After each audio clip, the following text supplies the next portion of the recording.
The restaurant went silent the moment I stood up. Every eye in the room was waiting for me to laugh, lose my temper, or walk away. My ex-wife leaned back in her chair with the satisfied smile of someone who believed she had just delivered the cruelest joke of the year. Across the table sat a beautiful woman who couldn't hear a single whisper in that crowded room. She looked at me with uncertain eyes, completely unaware that she had been invited there as part of someone else's entertainment. What happened next wasn't what anyone expected, and before that afternoon was over, the people who had laughed the loudest would leave with tears in their eyes. Before we begin, if you believe that kindness is never weakness and that everyone deserves a second chance, please take a moment to like this video, leave a comment, share it with someone who needs hope today, and subscribe to Echoes of Hope. Your support helps bring more true-to-heart stories like this to people around the world. The sunlight poured through the restaurant's tall windows that warm Saturday afternoon, making everything look peaceful on the outside. Inside me, however, there was still a quiet storm that had never completely settled. My name was Nolan Mercer, and 3 years had passed since my marriage ended. The divorce had been painful, but not because I still loved my ex-wife, Marissa. What hurt was realizing that the person I had trusted most had spent years laughing at my dreams, my kindness, and my belief that people deserved respect no matter who they were. Friends told me I was too soft. They said the world rewarded people who fought back. I refused to believe that. I chose peace over revenge, even when it cost me. When Marissa suddenly called one Friday morning, I almost ignored the phone. Curiosity won. Her voice sounded strangely cheerful as she invited me to lunch. She claimed she wanted to apologize for everything that had happened and hoped we could finally become friends. I didn't fully believe her, but carrying bitterness had become exhausting. I accepted the invitation, hoping closure might finally arrive. As I walked into the restaurant the next day, I noticed something unusual. Several familiar faces from our old social circle were already sitting nearby. They pretended not to notice me, but I caught quiet smiles and exchanged glances. Something felt wrong, yet I convinced myself I was imagining things. Marissa greeted me warmly before introducing the woman sitting beside her. Her name was Celeste Rowan. She was elegantly dressed, with calm gray eyes that carried both gentleness and sadness. Before I could say anything, Marissa casually mentioned that Celeste was deaf. The way she said it wasn't respectful. It was theatrical, almost inviting everyone else to react. Then she quietly added that she thought the two of us were perfect together because, in her words, neither of us really fit into normal relationships. Several people nearby laughed under their breath. At that moment, I finally understood. I hadn't been invited for reconciliation.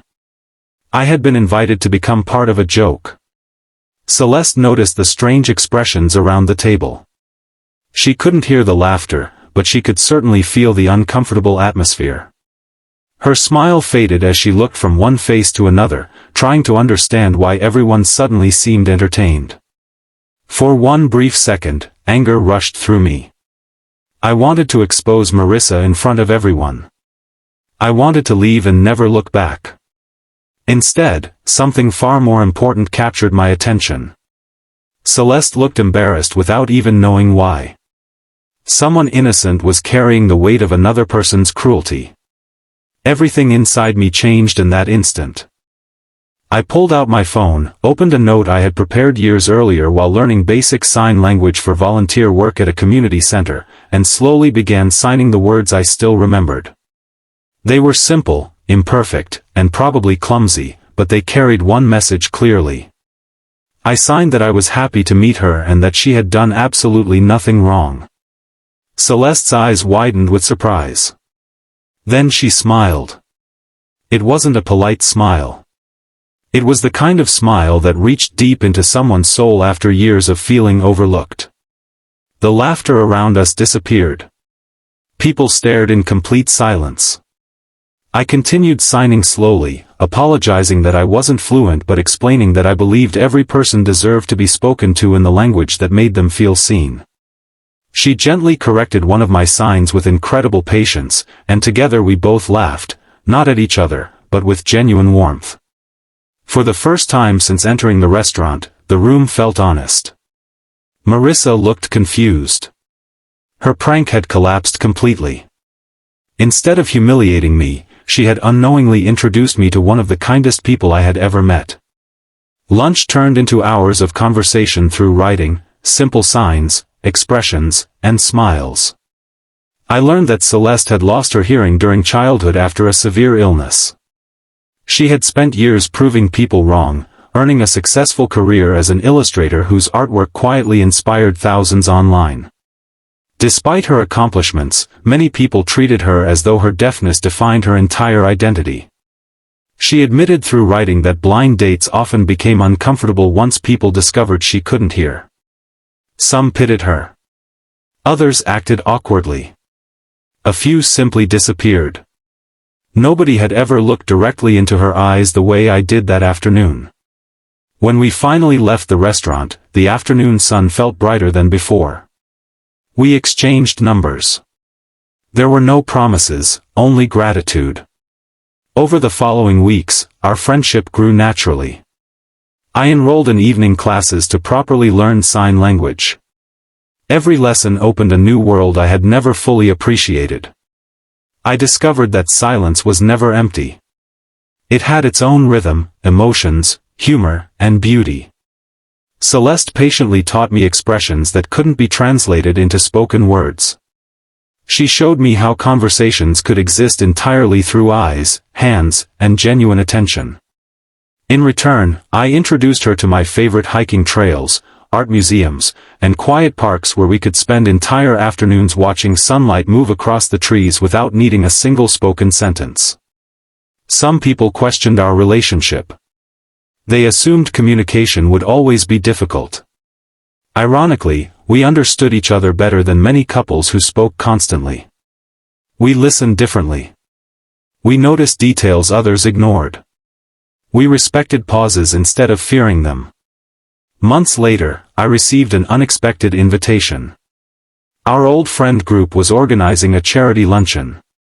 Marissa would be there. So would nearly everyone who had witnessed that humiliating restaurant encounter months earlier. I almost declined. Celeste gently encouraged me to go.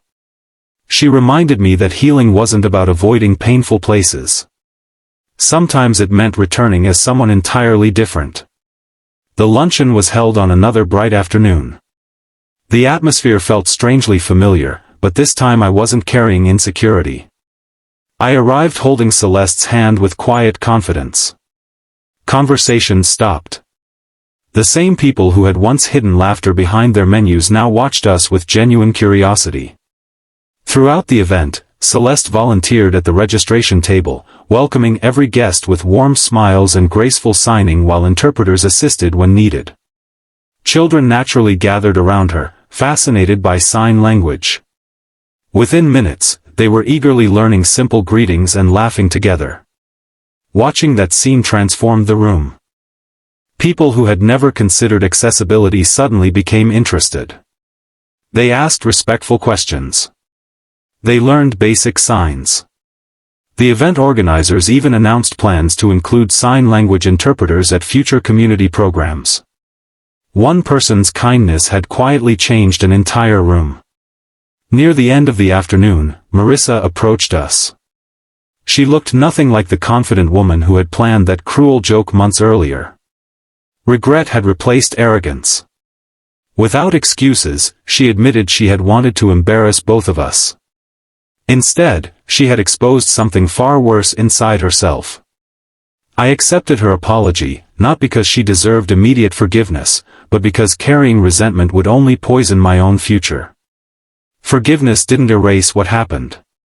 It simply refused to let yesterday control tomorrow. As we walked outside together, the sunlight painted golden colors across the city streets. Families laughed in nearby parks. Children chased pigeons across the sidewalks. Everything seemed ordinary, yet my entire life had quietly transformed because of one unexpected lunch invitation meant to cause pain. Sometimes the greatest blessings arrive wearing the disguise of humiliation. If someone had told me that losing my marriage would eventually lead me to discovering a love built on patience, respect, and genuine understanding, I would never have believed it. But life has a remarkable way of rewriting stories we think are already finished. A year later, Celeste organized her first public art exhibition celebrating communication beyond words. Hundreds attended. Many exhibits included both written descriptions and sign language video displays so everyone could experience the artwork equally.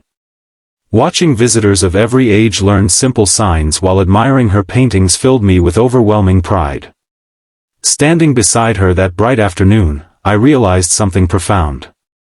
The world often measures people by what they lack. The right person sees what they carry. Celeste never needed someone to rescue her. She simply deserved someone who recognized her strength before noticing her silence. As for me, I finally understood that kindness is never foolish. Sometimes it feels risky. Sometimes people mistake it for weakness. But kindness has a strange way of returning when we least expect it, often through people we were never supposed to meet. If this story has touched your heart so far, please take a moment to like this video, leave a comment, share it with someone who believes hope still exists, and subscribe to Echoes of Hope. Your support allows these meaningful stories to reach more hearts around the world. Special request: before this story ends, please comment, "Kindness always wins," if you believe one act of compassion can completely change someone's life. Years later, people rarely remembered the cruel prank that brought us together. Instead, they remembered the couple who taught sign language classes at the local community center every Saturday afternoon. They remembered the smiles, the patience, and the reminder that real love isn't built on perfect circumstances. It's built on choosing respect every single day. The greatest victory wasn't proving my ex-wife wrong. It was proving that cruelty never gets the final chapter when kindness refuses to surrender. And every time I looked into Celeste's smiling eyes beneath the warm afternoon sun, I silently thanked the moment that everyone else believed would destroy me, because it became the beginning of the most beautiful story my life would ever tell.